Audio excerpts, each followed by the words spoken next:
बदला जितना पुराना होता है उतना ही खतरनाक होता है।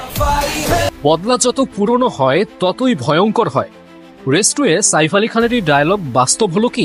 বান্দ্রায় নিজের বাড়িতেই ছুরিকাহত হলেন এই বলিউড সুপারস্টার। কিন্তু কেন হলো সাইফের উপর এই আক্রমণ?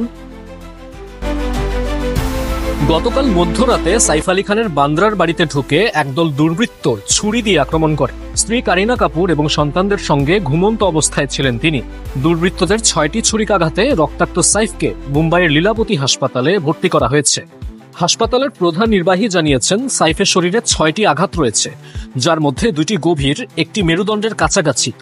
অস্ত্রোপচার চলছে।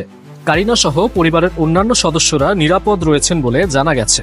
মুম্বাই পুলিশ জানিয়েছে রাত 2:30টার দিকে ঘটনাটি ঘটে। দুর্বৃত্তরা গৃহকর্মীদের হুমকি দিয়ে সাইফের উপর হামলা চালায়।